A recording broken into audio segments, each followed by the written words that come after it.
everyone and welcome to this session of a health talk discussion with doctors from Prana Homeopathy Yoga Center, Pune. Today we have with us Dr. Meenal Sohani. Dr. Meenal Sohani is a practitioner of homeopathy in Pune for the last more than 25 years. So our today's first question to Dr. Meenal Sohani is all about counseling. So what is the age at which one can do counseling?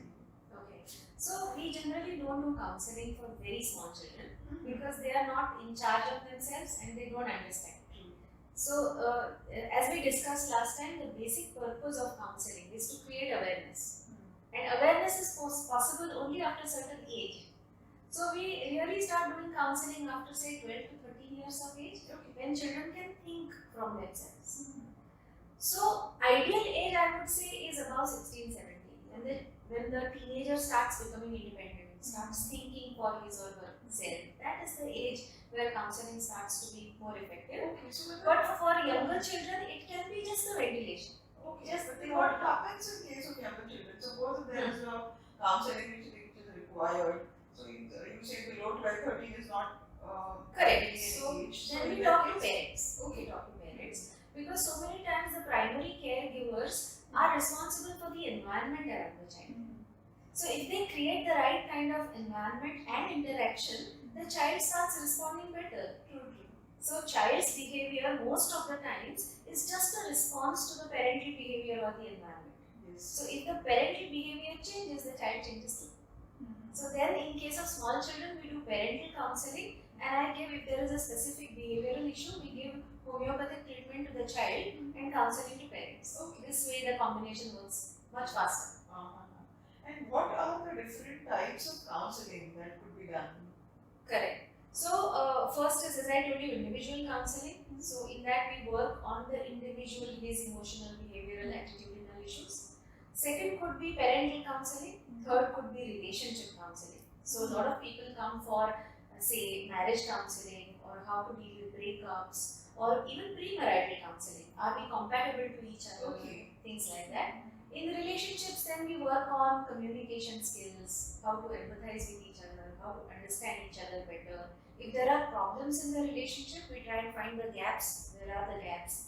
Why this particular relationship is not working? That kind of stuff. There can be counseling about stress management also. People are undergoing stressful situations, maybe some disease that they are facing, or an office or a family situation. Counseling for that. And there can be sports counseling.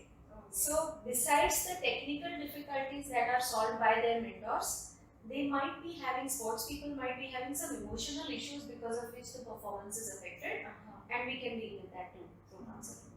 But with so many types of counseling, I mean, does the patient understand what type of counseling is required, or does the patient even understand what problems is he having, he or she having? That's true. It's a kind of a recursion that unless you realize that you have problems, you won't come for counseling. So I generally tell people that whenever you are confused about something in life, whenever you feel, oh, I am not understanding what to do, that's the correct point for counseling. Because then you need a bird eye view kind of a setup. You need awareness. So generally, if people are not feeling okay with their emotions, if they can't handle their anger or sadness or anxiety, or they feel that I need to change my behavior but I don't know how, or if they feel that I am not able to handle my situation better, or they are generally feeling unrest, like they are not sleeping better, they don't have appetite, they don't have enthusiasm. So any kind of discomfort is an indicator that there is something in the background that we need to resolve. And I then tell people that just come talk and you will understand how much more is lying in your subconscious mind. So many times, as we say, they use the word tip of the iceberg. What is seen or what is felt is very, very small. When we open the box, it's like a Pandora's box. And how does, what difference does it make in counseling? How does the patient realize that he's undergoing change? Yeah, that's a very important aspect. So suppose I'll give you an example. Suppose somebody comes to me with a lot of, discouraged and sad attitude. And there was a lady who came with an attitude like that, and she said, I have been a responsible person. I have really worked very hard for my family. And now everybody is settled and I'm feeling that there is no goal in my life. Now, when we discussed, she realized that the center of her life has been always other people. and she's never given importance to herself. And now that those other people don't exist in her world, now there is no center, and she feels very empty.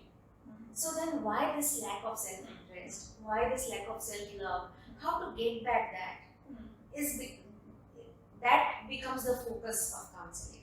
And once she starts focusing on herself, the enthusiasm, the happiness or the joy in living comes back. So they start seeing visible changes in their behavior or how they feel, and that's how they understand that counseling is really helping them. So simple changes, like she told me that today I went out with the family and I ordered an ice cream that I liked, and I had to really think which flavor I liked, because I always ordered the flavor that the family wanted. A simple change like this tells you that her attitude is changing. Yes. So that becomes very important. And what are the other therapies along with counseling which complement each other and which are used in your day-to-day practice? Sure. So sometimes this kind of discussion really comes to a point where she says, I understand this, but I can't help it. Then we understand that there is a deeper issue in the subconscious mind, and if we feel that there is a need for hypnotherapy or regression, then we do that. So many times I also see that there are some chakra disturbances in the background. Then I diagnose chakras with pendulum, and through some kind of behavioral pointers also I understand which chakras are disturbed. And then I can tell clients how to work on their own chakras through simple yogasanas, simple therapies, use of colors, chanting, affirmation, so many things. There are also other psychotherapies that are available, like how to deal with fear, progressive relaxation. So many things are available just in psychotherapy also. So we choose according to whatever is needed for that client, and either we can do psychotherapy, hypnotherapy, regression, chakra healing, so many things. Wow, I'm sure our listeners would like to know more about, in our future sessions about chakra therapy, about regression, about hypnotherapy, because those are, I think, they complement so Yeah, well. people don't know a lot about it. Absolutely. Yes. So thank you, Dr. Meenal, and Dr. Meenal is available for consultation, and we look forward to see you all again in our next session.